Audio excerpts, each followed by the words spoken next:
Malam rekan-rekan semuanya, kita lanjutkan acara kita setiap Rabu malam jam 9,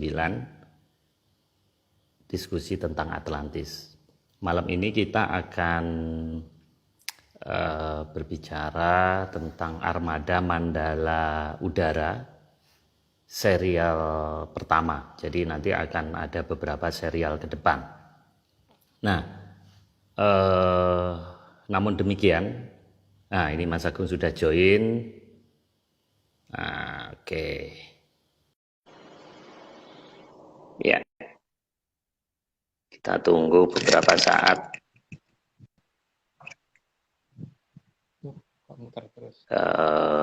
Semoga koneksinya bagus.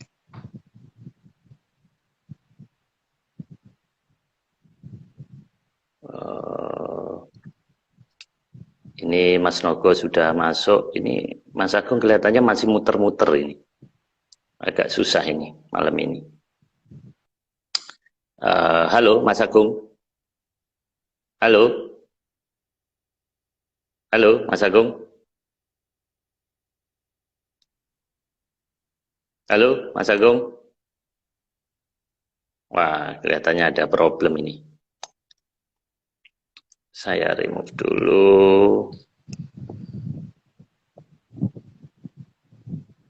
Halo? Masih belum kelihatan ini. Oke. Ini coba ada satu lagi. Halo Mas Agung, bisa dengar suara saya? Ini masih waiting.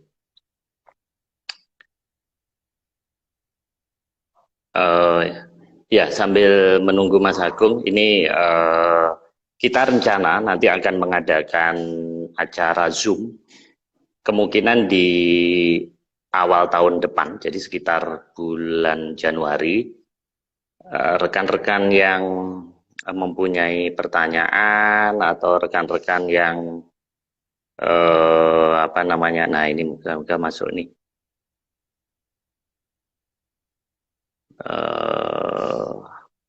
Mas Agungnya nggak kelihatan ini. Nah, halo. Halo, sekarang. Tapi Pak Mariso nggak ada. Mas Agung itu susah banget nih. Tadi susah masuk Mas. Ya. Oke Mas, kita percepat Mas. Jadi ini Armada Mandala Udara yang pertama. Namun demikian, sebelum masuk ke ke acara inti, ada beberapa hal yang perlu saya sampaikan. Mas, kita rencana mau mengadakan Zoom mungkin di awal tahun Mas ya, Januari aja. Oh, iya. Kemudian banyak ada dua pertanyaan, banyak yang kita summarize. Pertama tentang awan awan caping. Nah ini kan saya sebenarnya udah pakai awan caping sejak tanggal 28 Oktober. 28 Oktober pas Sumpah Pemuda. Nah 4/11 saya juga pakai caping, 5/11 kemudian di gunung-gunung pada ini Capingan juga banyak ngikuti Pak Mario. Iya. Ngikutin. Rupanya saya salah mengira, rupanya di gunung. Saya pikir itu di kepala saya. Oke Mas Agung, yang kedua tentang Majapahit.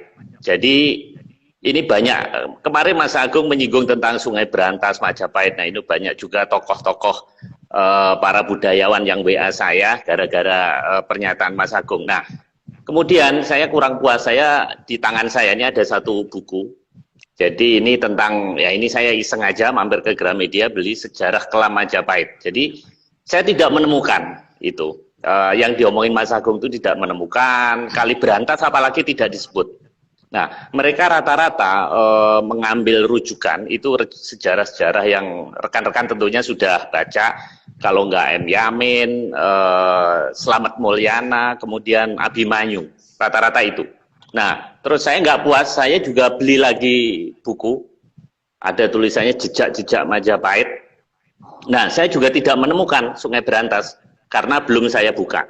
Nah, jadi ini karena plastik, jadi saya belum menemukan juga nih Mas. Nah, sekarang Mas Agung kok begitu yakinnya gitu Ini biar puas ini. Kalau nunggu kelamaan ini sebelum masuk udara ini tolong dijelaskan karena ini semua orang punya apa namanya romantisme historis kan ini kan. Kok begitu yakinnya bahwa letak Majapahit itu di Jawa Barat.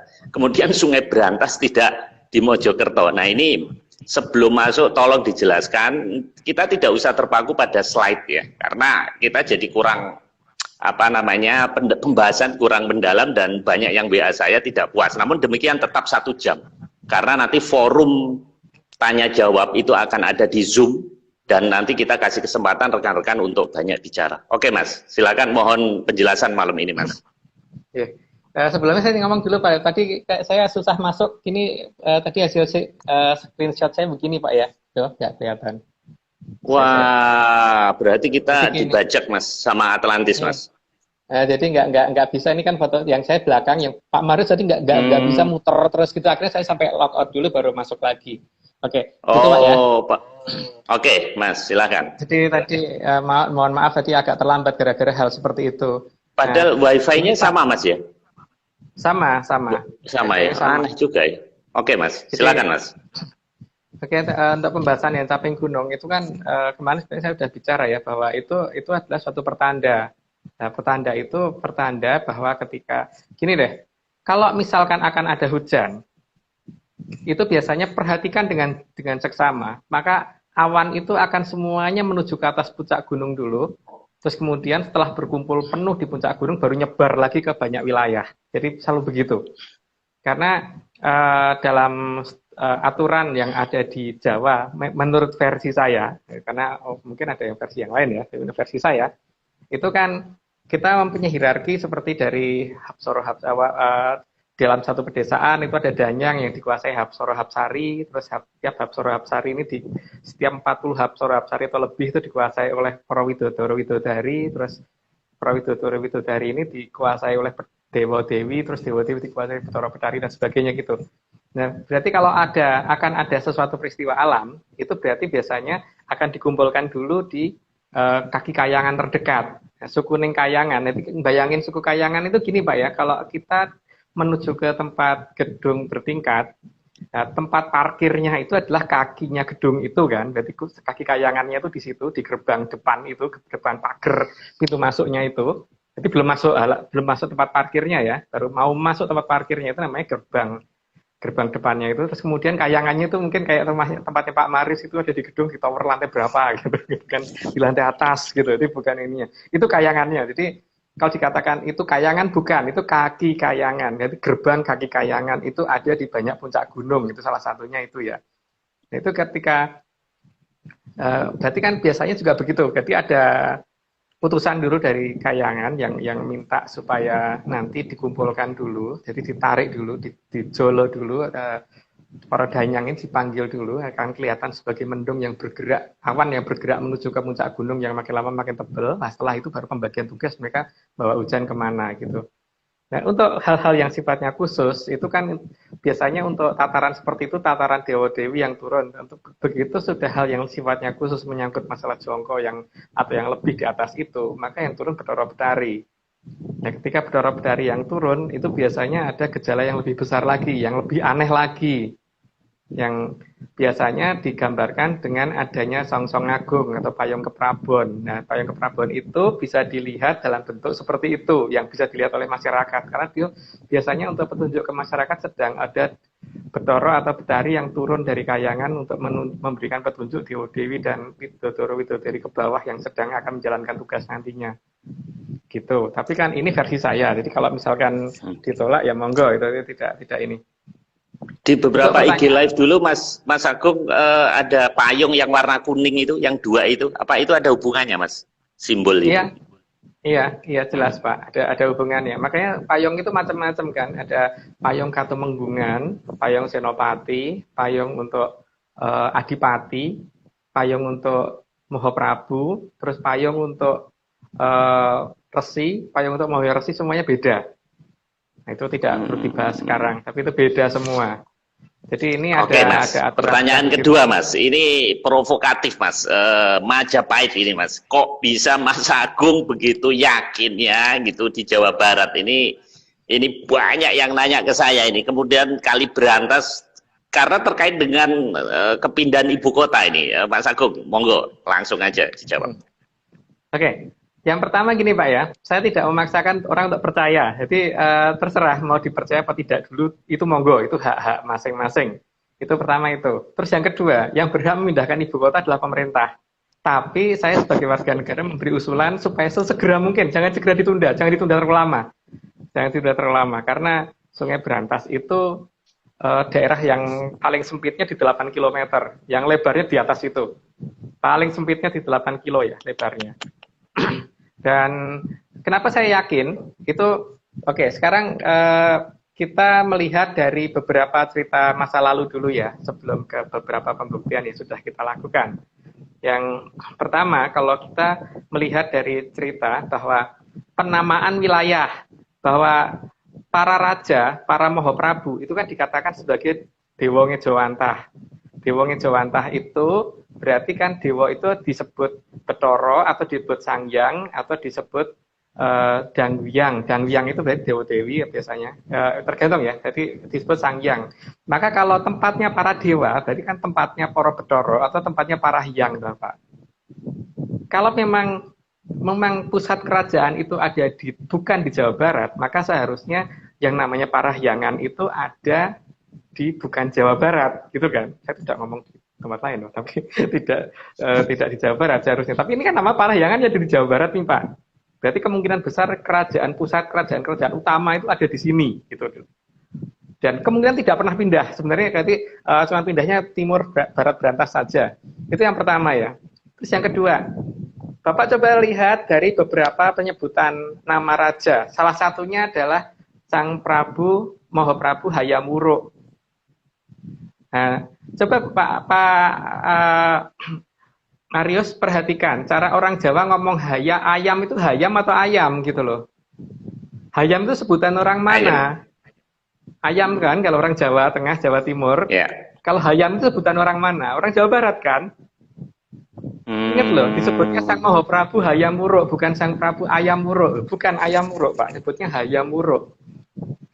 Artinya apa? Ini sebutan dari wilayah Jawa Barat, bukan sebutan dari wilayah kita. Itu yang kedua. Yang ketiga, dalam Babad Kediri sampai dengan ke arah Mojopahit itu ditulis oleh Kiai Sodong. Nah, kalau orang Jawa kadang-kadang ada persengoan ya, jadi kita ngomong itu kadang-kadang ketambahan huruf N gitu, seperti Bandung jadi Bandung gitu kan. Jadi kalau Kiai Sodong itu akan bisa menjadi Sondong.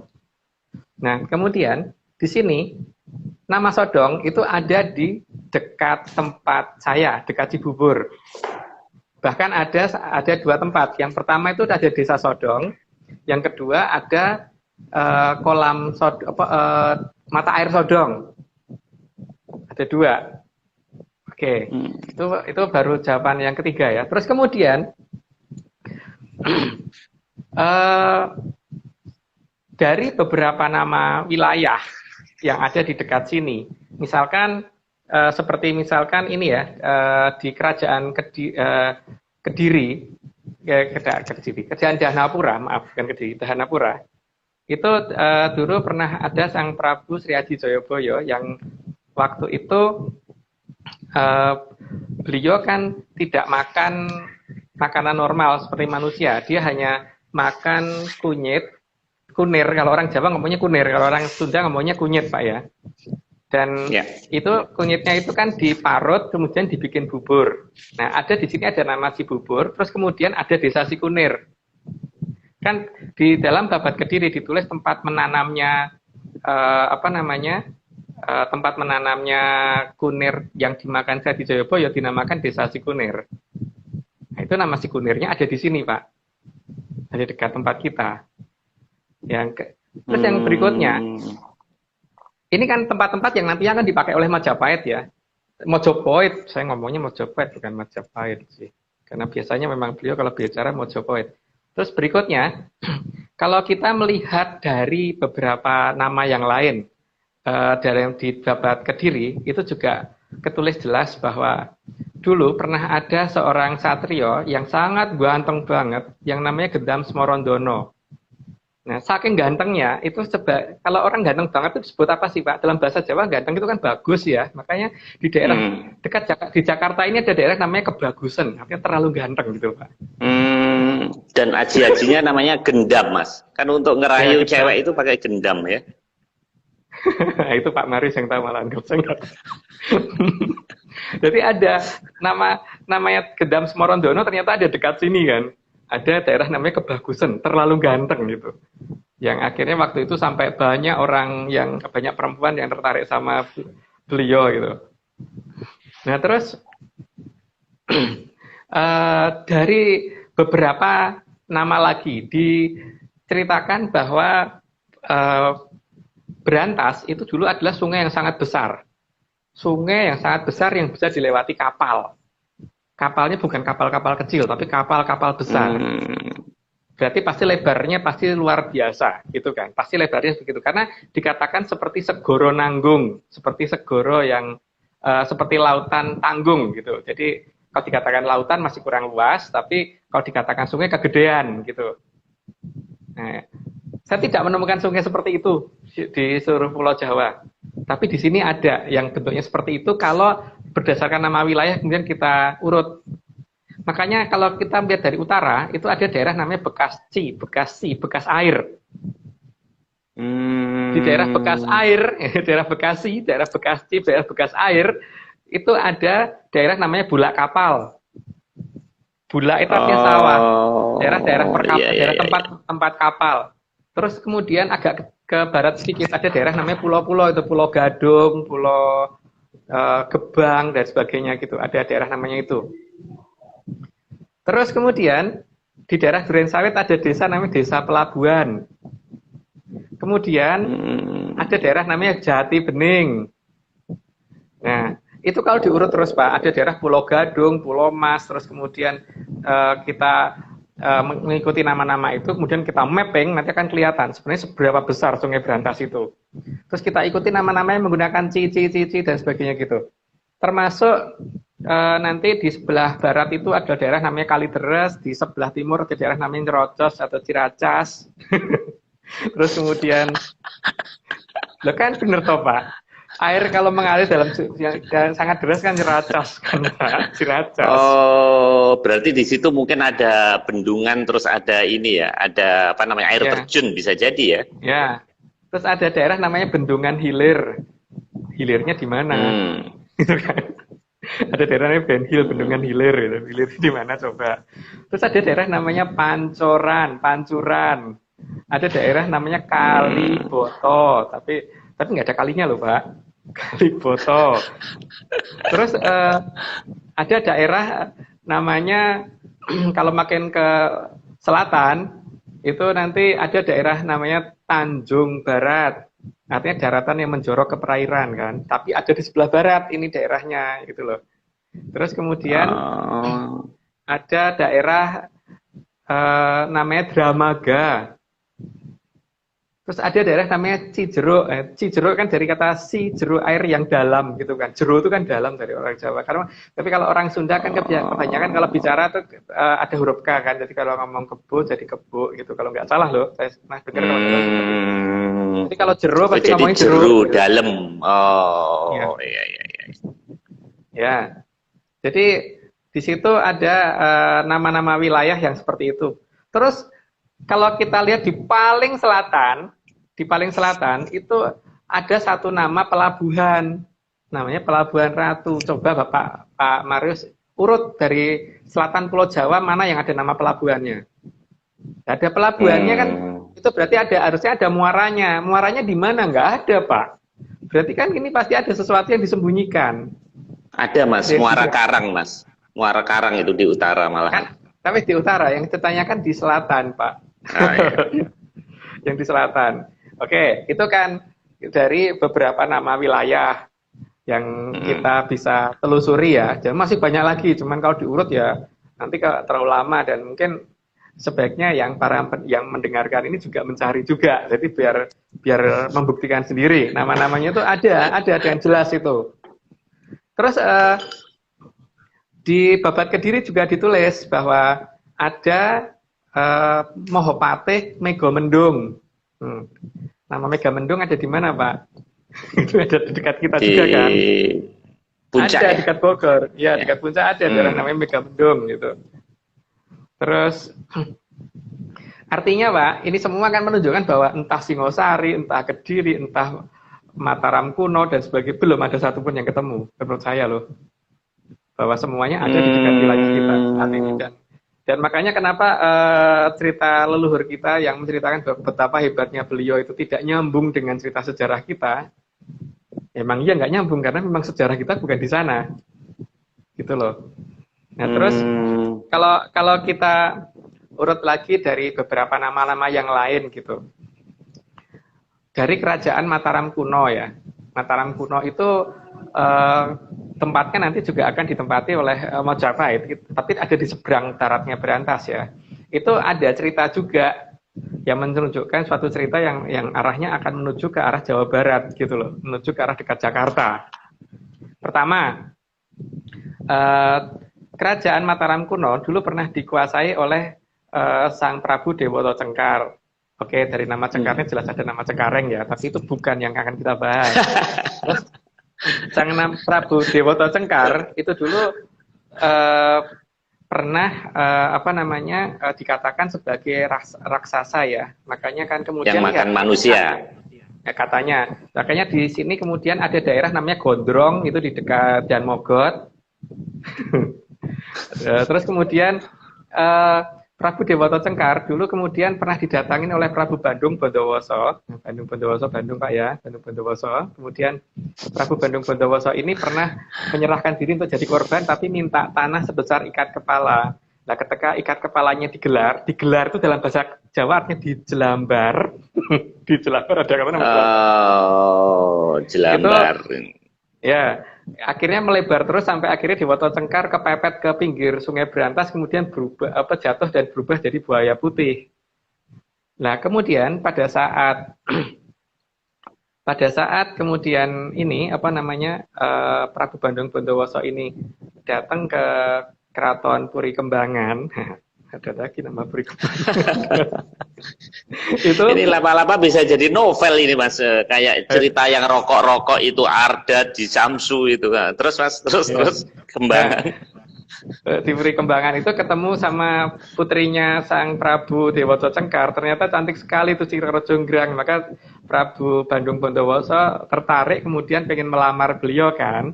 Nah pada saat melamar kan tentu orang tuanya dibawa. Maka pada saat dibawa itu membawa orang tuanya kan orang tuanya sudah berubah wujudnya menjadi buaya putih. Sekarang saya tidak ngomong di mana Pak ya, tapi paling tidak Bapak bisa mengetahui bahwa adat mana yang kalau misalkan ada pernikahan itu dimulai dari adu pantun, adu jawara, adu debat, adu jawara, setelah itu penyerahan buaya gitu loh.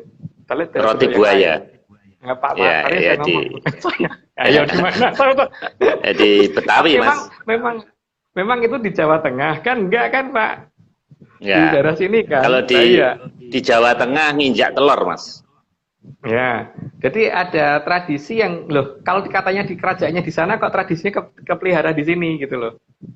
Gitu. Hmm. Ada banyak banget Pak, banyak banget. Eh, Oke. jadi dari banyak nama wilayah itu, kalau misalkan Pak Marius teliti, nanti akan banyak nama-nama Sansekerta yang bisa ditemukan di sekitar daerah Cibubur dan sekitarnya dan itu. Jadi memang ini saya sangat yakin ini ada di sekitar kita. Itu pembuktian ini ya dari sisi mitos ya tadi ya, mitos dan cerita dan cerita nenek moyang dan versi menyan. Jadi dapat ini dulu di garis bawah itu versi menyan saya gitu. Jadi kalau menyan orang lain nggak tahu. Jadi Iya, itu iya. yang pertama. Terus yang kedua, kalau kita berpikir secara lebih teknis sedikit gitu. Kalau geolistrik silahkan dicek sendiri nanti ya. Yang pertama, itu kalau kita perhatikan tempat cuci motor itu kalau misalkan di Semarang itu dalam jarak 1 kilometer dari pinggir pantai pasti nggak akan laku karena airnya itu asin sehingga bisa membuat motor jadi karatan. Tapi di daerah Cilincing, Pak Marius bisa lihat itu bahkan seberangan berdepanan sama lautan itu cuci motor laku banget Pak karena airnya tidak begitu asin. Sehingga di wilayah dekat Jakarta ini, Pak Maris akan susah menemukan tempat pembuatan garam. Karena apa? Ada air dari bawah air tawar yang menuju ke arah lautan. Sehingga kandungan garam di sekitar Jakarta ini itu menunjukkan kandungan garam yang sangat-sangat kecil dibandingkan dengan di wilayah pantai utara yang lain. Gitu ya. Nah, kandungan garam ini kecil berarti kan ada kedatangan air tawar, Pak. Lah, air tawar itu dari mana? Nah, sekarang kita coba teliti dulu. Kan ada bendungan Waringin Sabto yang dibangun. Nah, bendungan Waringin Sabto ini pada saat dibangun kan membuat air jadi makin lama makin ke bawah, makin turun. Terus karena efek Venturi maka ada menjadi semprotan, jadi ke kanan dan ke kiri gitu. Jadi akan mengarah ke arah Kerawang sama ke arah yang Tangerang. Nah, makanya ketika wilayah tertentu kemudian dikeringkan, daerah yang tadinya itu dalam sehingga menjadi di daerah ketinggian kan, maka ada daerah namanya tanah tinggi di Senen. Karena apa? Yang tadinya itu harusnya pas batas air, tapi kemudian karena airnya dibendung, maka daerah situ menjadi seperti itu gitu kan. Nah, kemudian pada saat Lion Air jatuh di Kerawang waktu kemarin itu kan ada satu orang dari kru penyelamat yang kebawa keseret arus ke utara. Loh, kok bisa keseret ke arah utara, Pak? Berarti kan kesimpulan pasti ada arus bawah kan? Nah, arus bawah inilah yang harusnya kita cari dari mana datangnya gitu loh. Kalau arus bawah datangnya dari arah utara ke selatan, itu berarti memang dari gelombang laut umum ya. Logis itu, dari arah lautan menuju ke arah kita gitu. Tapi ini enggak, dari arah daratan menuju ke arah utara. Berarti kan ini ada semburan air tawar yang menuju ke sana di bawah permukaan air kan, Pak? Gitu. Jadi pasti cukup deras, cukup kencang. Makanya di daerah Jakarta ini tidak dianjurkan untuk orang berenang di daerah-daerah yang itu dekat Kerawang dan sekitarnya itu, karena ada aliran dari bawah. Ya, Sungai Cisadane, Ciliwung segala ini apa, Mas? Ini sungai beneran atau lucu-lucuan kalau gitu? Kalau sungai besarnya ngumpet. Kalau saya lucu-lucuan, Pak, karena itu ada di atasnya sungai yang besarnya. Jadi berantasnya ada di ini. Nah, jadi ketika sungai berantas sudah ketemu dulu, Pak, baru kita bisa menentukan posisi-posisi kerajaan. Nah, ingat bahwa kerajaan Kediri dulu pernah dibagi dua menjadi kerajaan Panjalu dan Jonggolo. Jonggol, Pak. Jonggol, oh. Ya. Nulisnya bukan Jenggolo loh ya, bukan Jenggala, tapi Jonggol O, Jonggol strip O, gitu. Terus kemudian dari beberapa tempat juga. Sebenarnya kita kalau Pak Marius pernah berjalan ke arah Sodong ke selatan lagi, antara Cibubur Sodong itu akan ditemukan banyak nama-nama desa yang lucu-lucu gitu loh. Kenapa saya ngomongnya lucu? Karena ada nama desa Singosari, ada nama desa Cikahuripan, gitu-gitu itu. Itu menunjukkan nama-nama wilayah yang sebetulnya gitu loh. Dan ini kan akan menunjukkan wilayah yang sangat jelas ya, bahwa ini ada di mana gitu sebetulnya. Jadi saya sangat yakin kalau kerajaan Mojopahit, saya tidak ngomong Majapahit loh Pak ya, saya ngomongnya Mojopahit. Jadi kalau Pak Maris ngomong Majapahit ya mungkin Majapahit di wilayah lain mungkin benar, tapi yang saya omongkan Mojopahit, di mana salah satunya adalah Sang Prabu Hayam Wuruk, bukan Ayam Wuruk loh Pak ya, tapi Hayam Wuruk gitu. Ya, jadi dengan demikian bagaimana rujukan-rujukan yang buku-buku yang saya baca ini kan para Raton Negara Kertagama itu gimana? Atau namanya benar tapi lokasinya nggak di situ atau begitu? Penafsirannya gimana? Kalau saya bahkan ceritanya pun nggak benar Pak. Saya nggak yakin dengan cerita yang di sana. Loh, Kediri, Pak, tadi ada yang nanya juga, Kediri berarti nggak di sana dong Mas? Berarti berubah semuanya dong? Semuanya berubah. Semuanya berubah. Dan ibu kota kita nggak pernah pindah jauh-jauh dari lokasi saat ini gitu. Dan selalu ada di dekat sini terus. Gitu. Nah, tapi masalahnya gini Pak, kan ini saya tidak memaksakan untuk orang harus percaya ya. Jadi tidak percaya tidak apa-apa gitu. Karena kalau tidak percaya berarti kan saya bisa mengadakan penelitian dengan tenang. Jadi di lapangan tidak ada orang yang ngikutin saya. Gitu. Jadi kalau menurut versi saya, memang seluruh kerajaan kita belum ada satupun yang ditemukan. Gitu ya. Belum ada satupun yang ditemukan. Itu harus digarisbawahi. Kenapa saya sangat yakin bahwa ada kerajaan-kerajaan yang masih tersembunyi di dekat sini, karena ternyata memang mereka itu memang masih ada, jadi tidak hancur, memang masih ada. Jadi kalau perjanjian itu kan dulu masih diingat kan Pak, perjanjiannya antara Sabdo Palonoyo Genggong dengan yang namanya Jogokali gitu kan. Jadi perjanjian Jogokali gitu. Tidak ngomong nama satu orang loh. Tidak ngomong nama ini loh. Jadi ada yang bertugas Jogokali supaya kalinya ini jadi tidak terbuka dulu gitu kan. Tadinya nama orang itu, nama dia bukan Jogokali Pak, tapi nama aslinya ada. Nama aslinya ada. Tadinya siapa, kemudian berubah jadi Jogokali gitu kan. Jogokali. Mas, ini ada yang menarik nih, ada. Oke, Mas. Mas, ini ada dari Mas Budi, ini menarik nih. Kan dulu ibu kota pernah dipindah ke Jonggol, rencana zaman Pak Harto. Dan kebetulan saya waktu itu bekerja di perusahaan yang sedang foto udara di Jonggol, dan memang rencana DKI ibu kota negara di seluas itu sudah diplot. Nah, ini ada hubungannya dengan ceritanya Mas Agung ini atau enggak? Lah memang seharusnya kan kita sudah disiapkan kota Pak, sebenarnya yang namanya kota tandingan. Cuman kota tandingannya tidak di kota tandingan yang diketahui oleh orang-orang di Jawa Barat gitu. Sudah kita cek waktu itu, Pak Marius kan pernah sambil video call itu, Pak ini loh Pak, ada lokasi yang aneh sekali gitu. Keanehan tidak perlu disebut di sini ya, karena kalau disebut di sini nanti saya nggak bisa meneliti lapangan Pak. Jadi memang Pak Harto itu orang yang sangat titis banget Pak. Jadi kalau menurut saya sangat-sangat waskito ya. Jadi sangat ngerti sekali bahwa sebenarnya kerajaan kita sebenarnya ada di mana. Cuman beliau tidak mau menceritakan karena memang belum bukan haknya beliau untuk membuka itu mungkin. Walaupun saya mungkin juga bukan hak saya untuk membuka, tapi saya memang orangnya dapat Pak. Jadi ya saya buka duluan gitu kan. Jadi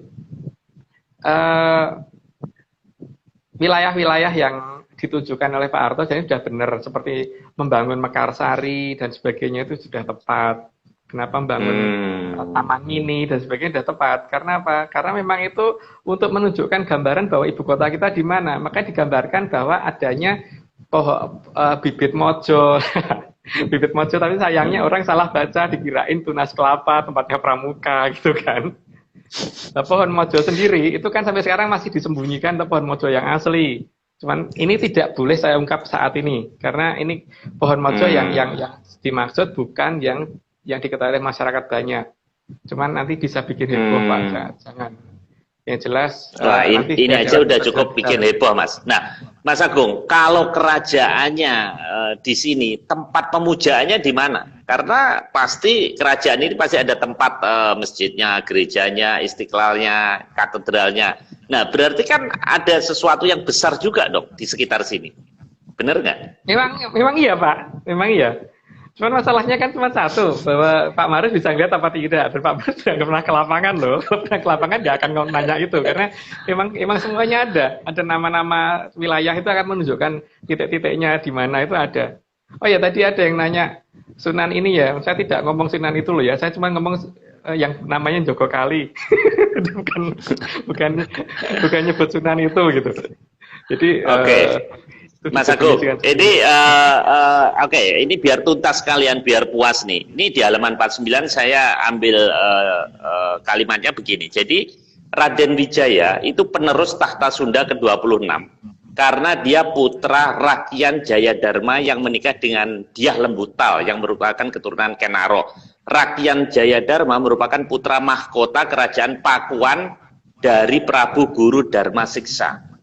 Nah, konon Raden Rajanya diracun, saudara kandungnya bla bla bla bla. Jadi kalau versi sejarah resmi ini, Raden Wijaya ini dari bapaknya, dia sebetulnya Raja Sunda dan dia harusnya menjadi Raja ke-26. Nah, apa ada hubungannya ini, Mas, Majapahit ini di Jawa Barat?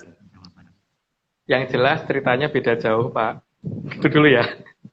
Yang jelas ceritanya beda jauh karena ini versi Menyan ya. Jadi versi Menyan itu saya harus bertanya kepada pihak yang langsung pernah mengalami peristiwa itu. Kalau misalkan tidak bisa bertemu dengan beliaunya, minimal masyarakat yang hidup di zaman itu pasti juga tahu sejarah itu kan. Minimal gini, Pak. Pak Marius, walaupun bukan seorang presiden, tapi kalau ditanya urutan presiden dan cerita Presiden Soekarno, Soeharto, dan seterusnya, pasti ngerti toh, Pak? Iya kan? Iya. Ya. Nah, jadi kan untuk mempertanyakan ke sejarah itu kan tidak harus ke Sang Moho Prabunya, tapi bisa tanya ke rakyat golongan bawahnya dan semuanya pasti akan bercerita yang sama gitu.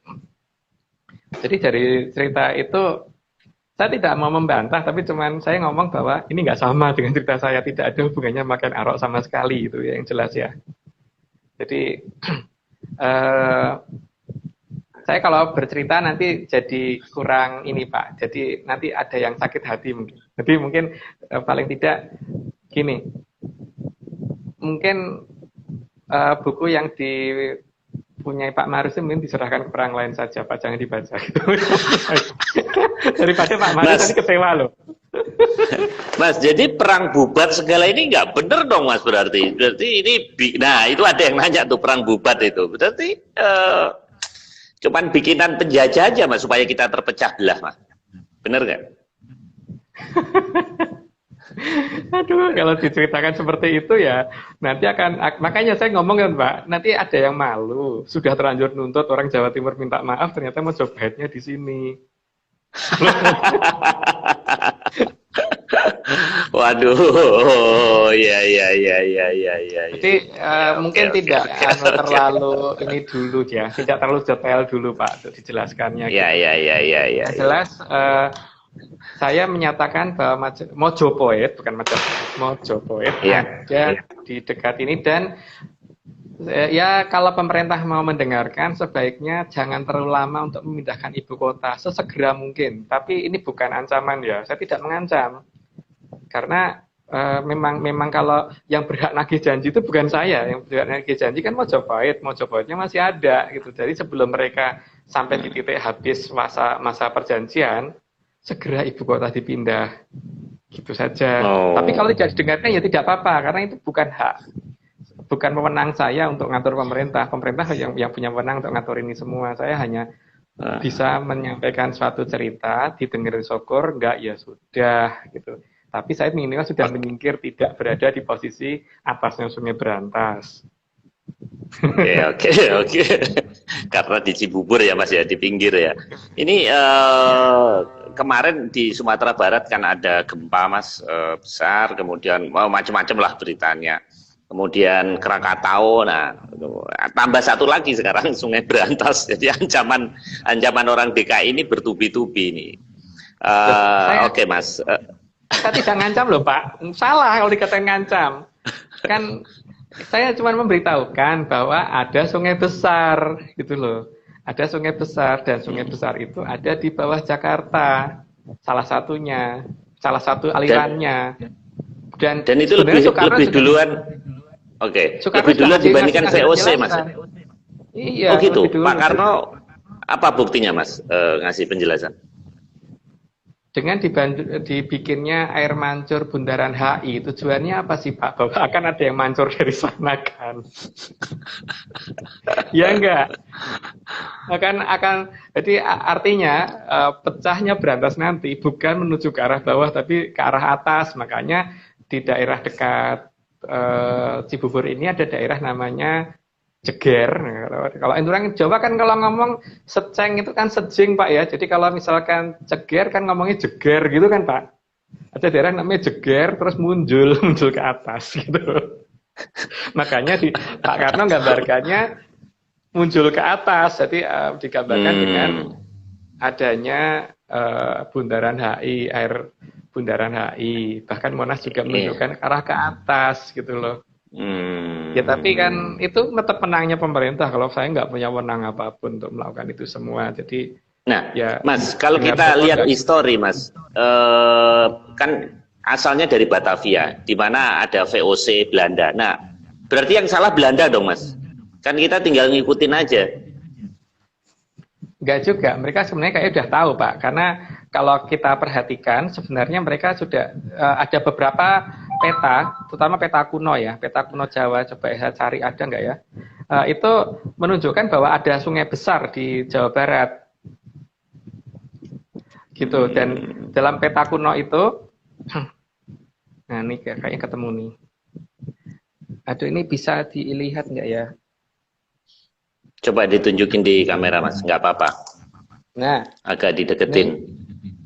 Oh iya, itu ada item-item bawah itu berarti ini, selatan, ini Mas, ada Sungai Berantas, ada Sungai Berantas yang cukup lebar, dan di Sungai Berantas itu ujungnya itu ada di Teluk Jakarta, terus kemudian di sini ada daerah namanya Pelabuhan, di selatannya ada Pelabuhan Ratu. Jadi Belanda punya petanya ternyata Pak, Berantas itu Belanda punya petanya. Jadi mereka, loh, sekarang masalahnya Belanda itu kan dulu datang ke sini sebenarnya jadi apaan sih gitu kan. Tapi ya yang paling penting gini ya, semoga saja dalam Berantas ini dibuka, itu semoga saja kita masih punya ibu kota karena pemerintah sudah memindahkan ibu kota gitu. Cuman ya kejauhan Pak kalau mindahnya ke Kalimantan gitu. Kalimantan sendiri artinya apa sih Pak? Mantan itu artinya apa? Bekas kan? Berarti bekasnya kali. Nah, artinya apa? Mungkin pemerintah juga menerima dawuh itu, tapi pindahlah ibu kota karena ibu kota ada di atas Kalimantan. Karena yang kita terima dari leluhur juga begitu. Ibu kota yang dipindah karena ada di atas Kalimantan. Nah, mungkin bedanya bekas kali. Pengertian Kalimantan itu sebetulnya ya di sini, cuman pemerintah mengartikan Kalimantan itu pulau yang di sana. Padahal itu mantannya kali ada di bawah kita gitu, Mas. Iya, ada mantannya kali yang sangat besar. Dan harus diingat secara jongkok Sesi Jayabaya membagi zaman itu harus menjadi zaman 3 kali, 1 kali dibagi atas 7 zaman kolo, 1 kolo 3 mongso kolo, 1 kolo. Mongso kolo 100 tahun matahari. Artinya apa Pak? Ada 3 sungai besar. Nah, itu, saya hanya diizinkan membuka 1 sungai besar. Ada 3 sungai besar. Masih ada 2 lagi. Masih ada 2 lagi, tapi tidak sebesar Berantas. Oh. Dan ini yang termasuk di Jogo sama yang Jogo Kali itu, Pak. Karena perjanjiannya biasanya tentang kembalinya sungai gitu loh. Jadi perjanjiannya bukan dengan saya ya. Jadi saya bukan saya yang punya wewenang untuk membuka sungai tersebut, tapi memang sudah ada yang akan menagih itu semua gitu. Dan itu bukan Mas, saya. Ya, Mas mungkin nggak Mas, Kali Berantas itu memang tetap di Jawa Timur, di Mojokerto, Ujung Galuh, tapi yang di sini namanya bukan Kali Berantas, tapi memang Kali Raksasa gitu, mungkin nggak?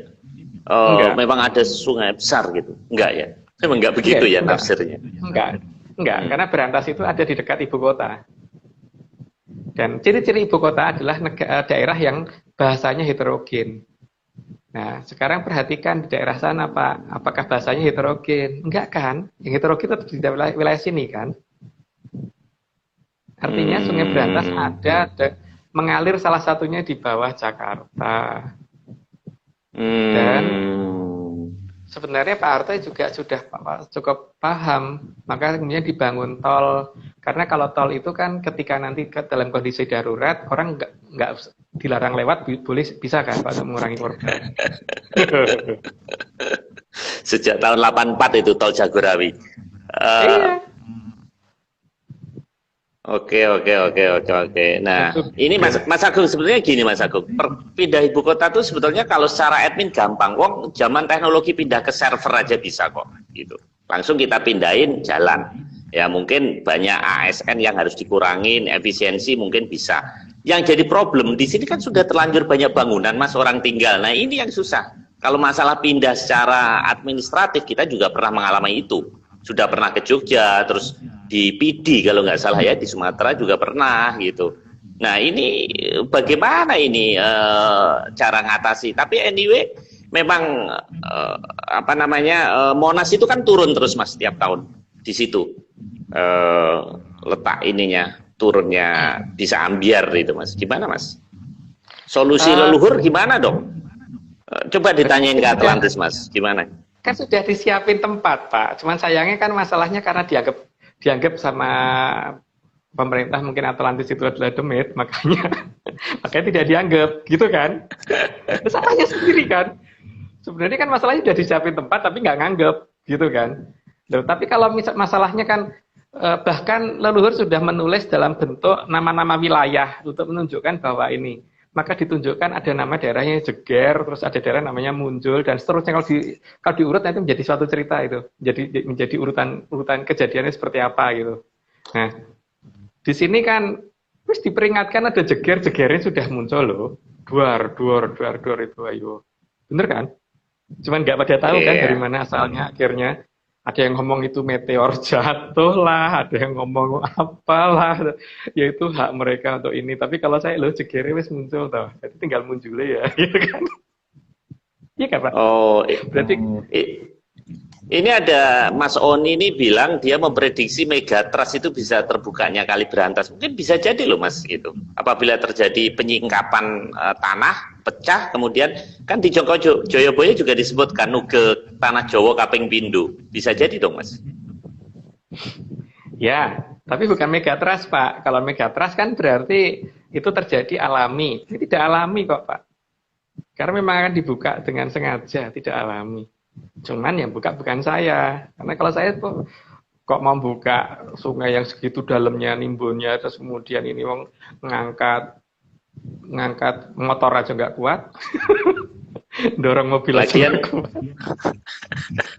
Buka ya dompet kan, juga nggak ada isinya karena nah itu makanya Pak ini Pak Marius yang ngisi dong. Jadi gini ya Pak. Jadi ini kan masalahnya kan tergantung dari yang mengadakan perjanjian. Yang mengadakan perjanjian itu kan Sabdo Palonyo Yoginggong dengan yang Jogo Kali sekarang. Yang Jogo Kali siapa yaitu monggo dicari sendiri. Tapi kan saya tidak pernah menyebut dengan nama yang saya balik loh ya. Saya nyebutnya Jogo Kali bukan dibalik. Namanya gitu. Soal nama aslinya siapa itu monggo dicari sendiri gitu. Jadi keberadaan Berantas dan sekitarnya dan beberapa kerajaan yang ditutup dan sekitarnya itu yang terutama di daerah Panjalu sama Jenggala itu nanti pelan-pelan juga akan kebuka dengan sendirinya. Jadi saat ini yang penting itu bagaimana kita itu mencoba untuk memahami mereka itu ada dulu gitu loh. Jangan dianggap hantu. Kalau dianggap hantu ya mereka pasti juga nggak akan mau terbuka dengan kita gitu. Nah masalahnya kan kita jangan merasa lebih pintar daripada mereka deh Pak. Karena apa? Mereka bisa loh menutup sungai besar dengan minimal lebar 8 km tanpa bisa kita ketahui. Tapi zaman teknologi saat ini apakah Amerika bisa melakukan itu? Apakah Rusia bisa melakukan itu? Nggak bisa. Itu tadi juga ada yang tanya tadi. Ada yang tanya juga tadi di chat.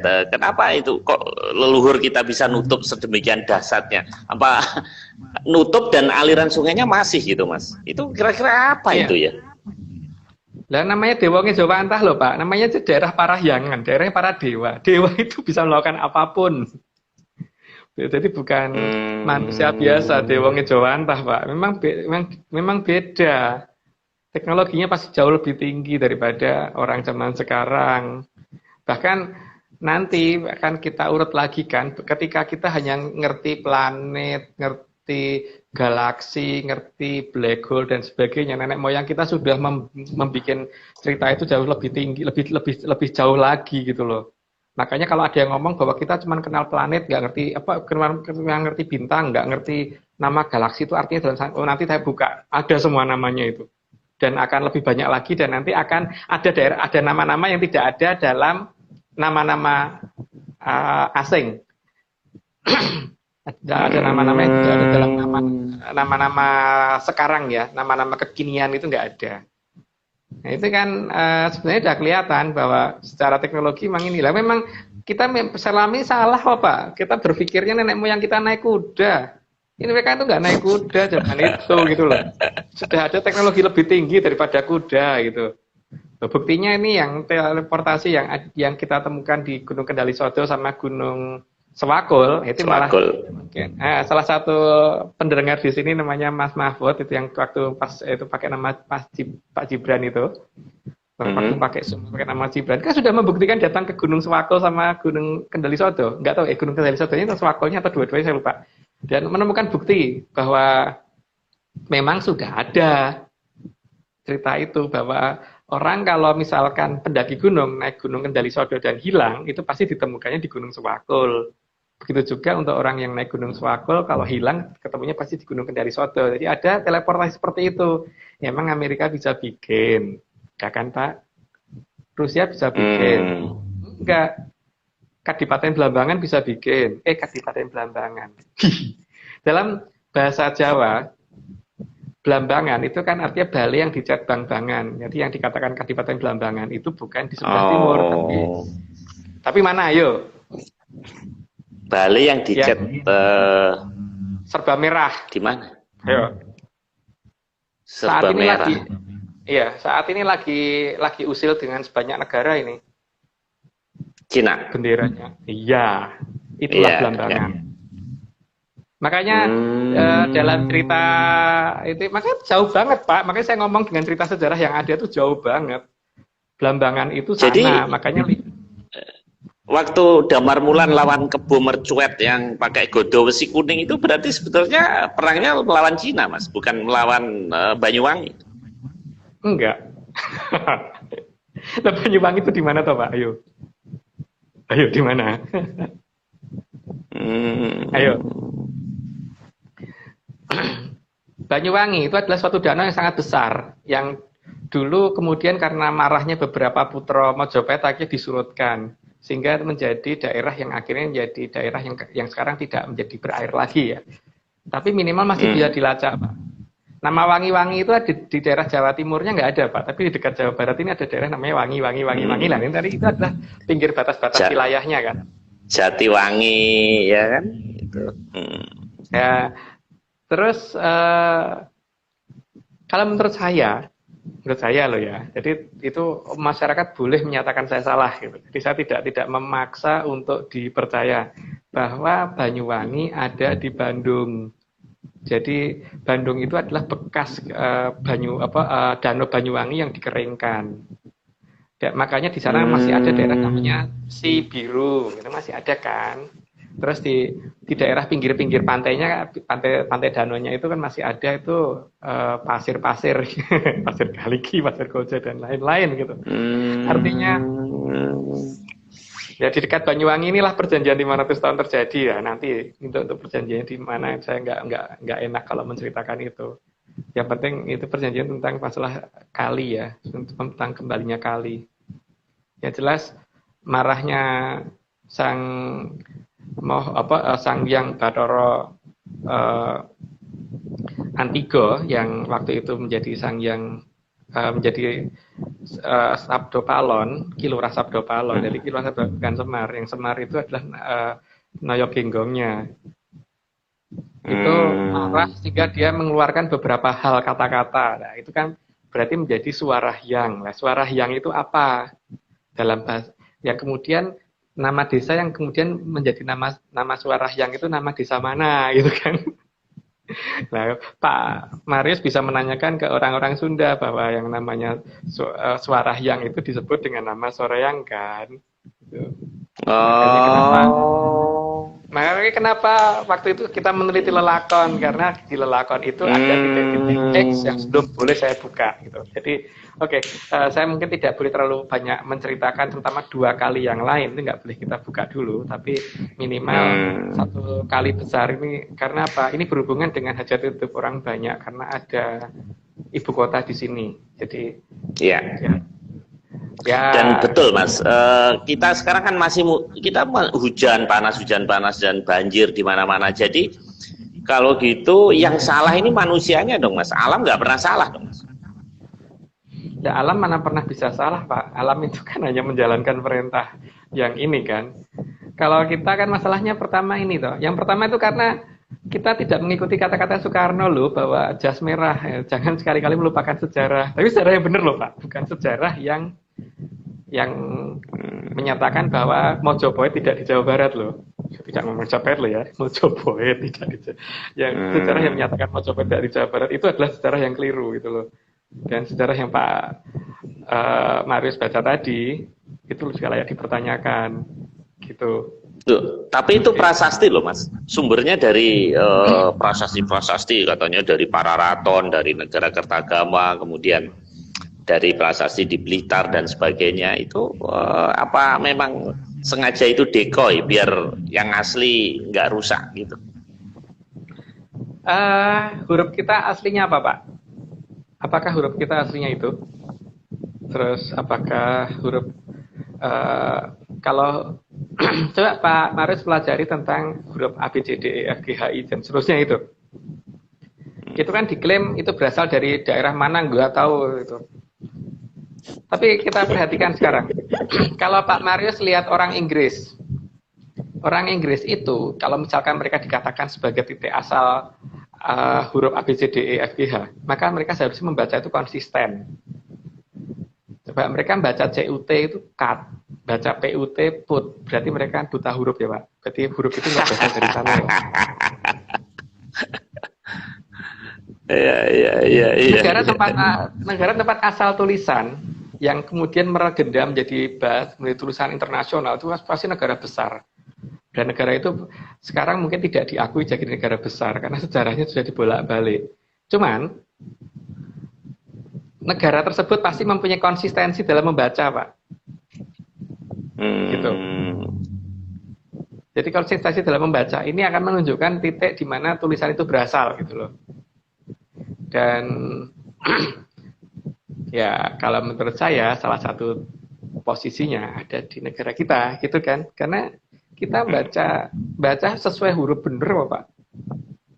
Dan kita konsisten membaca. Masa iya sih kita baca U jadi A, jadi U lagi, jadi A lagi itu enggak iya kan? Ya, benar juga ya. Gitu. Emang nyusahin orang ya bahasa Inggris itu ya. Tulisan sama lafalnya beda ya. Ya. Makanya kalau misalkan bisa lihat Mojopahit loh ya, bukan Majapahit, yang beneran, maka Pak Marius akan menemukan huruf-hurufnya justru huruf yang Pak Marius kenal gitu loh. Gitu Pak. Jadi mereka tuh pernah malu sih orang-orang Belanda itu bahwa sudah mencuri serat-serat Jawa dalam jumlah sangat banyak dan ternyata gitu. Jadi keterkecoh mereka ya, nyurinya barang yang salah. Mas Agung, ini tinggal 2 menit. Kita memang sengaja bahas Majapahit, kenapa Mas? Memang banyak pertanyaan di situ. Pertama, yang kedua, memang tadi ada yang komen betul. Kita banyak dihuni manusia dan banyak bangunan dan juga sekarang ini musim hujan gitu loh. Sudah COVID, hidup susah, banjir pula, udah deh. Pokoknya nggak karu-karuan gitu. Jadi malam ini kita terima kasih dijelaskan Mas Agung. Nah ini tinggal 2 menit lagi. Ada satu pertanyaan terakhir. Dari tadi Mas Agung nggak nyebut Gajah Mada. Kenapa? Apa sentimen apa gimana Mas? Bukan saya sentimen Pak. Memang ada Gajah Mada. Cuman tapi Gajah Mada itu kan Mahapatih dari zaman dari mulai zaman yang di atas, Majapahit yang atas-atas yang tua-tua, sampai terakhir di zaman Sang Prabu Hayam Wuruk. Setelah itu kan diganti Mahapatih Gajah Permodo, bukan Gajah Mada lagi, Gajah Permodo yang di bawah itu. Cuman masalahnya kan nama beliau ini tidak bisa menunjukkan nama Sungai Berantas ada di mana gitu kan, maka saya tidak membahas itu gitu. Dan posisi beliau itu kan mokso di daerah Madakaripura. Lah Madakaripuranya ini ada di mana gitu kan? Apakah itu ada di Jawa Timur atau di Probolinggo? Nah, monggo dicari. Tapi kalau menurut saya ya nggak akan jauh-jauh dari daerah Cibubur gitu. Wah, Ada air seru. terjun yang di belakang air terjun itu ada goanya, dan itu air terjunnya sangat-sangat gede gitu. Dan kalau mau masuk ke situ sangat-sangat susah. Airnya kenceng banget dan ininya apa tuh namanya? Dindingnya sangat licin. Tapi kalau kita menggunakan alat ukur apa namanya tuh yang menggunakan sinar laser yang bisa dipakai untuk mengukur jarak itu, Pak, kan ada tuh yang seperti itu, akan ketahuan bahwa ada gua di belakangnya gitu. Itu sudah kita lakukan. Oke, Mas, kita ini sudah- tepat sudah jam 10, Mas. Ini sudah selesai waktunya. Kasihan Mas Agung belum minum dari tadi, saya lihat nggak sampai tegangnya nggak minum. Kasihan. Ini ada berarti- Mas Mehmet Surahmet ini dari Surabaya, ini ketawa dia, jadi dia nggak ambles dia, jadi bahagia. Kenapa, Mas? Pak, tapi Apa, Pak? berarti ini nggak sesuai dengan topik dong hari ini. Topiknya Nggak apa-apa, nggak apa-apa. Nggak apa-apa ya? Nggak semua, karena moodnya saya diberondong. Karena kalau nggak, ini rekan-rekan pada berondong saya di grup-grup, terjadi diskusi itu, dan saya nggak bisa jawab. Saya selalu jawabnya, tunggu Rabu malam, kan gitu. Jadi nggak apa-apa. Pak, Saya rasa Pak menarik. Maris. Apa, Mas? Pak Maris diberondong, nggak Mas berondong itu? Berondong ya, Mas ya. Berondong jagung. Oh iya. Oke, Mas Agung, ini sudah habis. Iya. Rekan-rekan semuanya, ini rekor Mas 76 sampai terakhir. Terima kasih rekan-rekan yang mengikuti. Kita nanti rencana Zoom, Mas ya. Mungkin Januari aja ya. Januari, Ya. kalau Mas Agung sudah slow, sudah longgar, nanti rekan-rekan yang mempunyai cerita-cerita atau pertanyaan nanti di Zoom saja. Memang ini event ini memang khusus untuk dialog, Mas ya. Itu pun waktunya masih kurang. Kalau rekan-rekan kita kasih waktu nanti kurang, jadi nanti di event Zoom. Jadi jangan khawatir rekan-rekan yang punya cerita, kita juga kita tunggu ceritanya nanti di bulan Januari. Sekian, Mas Agung, selamat malam. Salam menyan. Sampai ketemu Rabu mendatang. Terima kasih.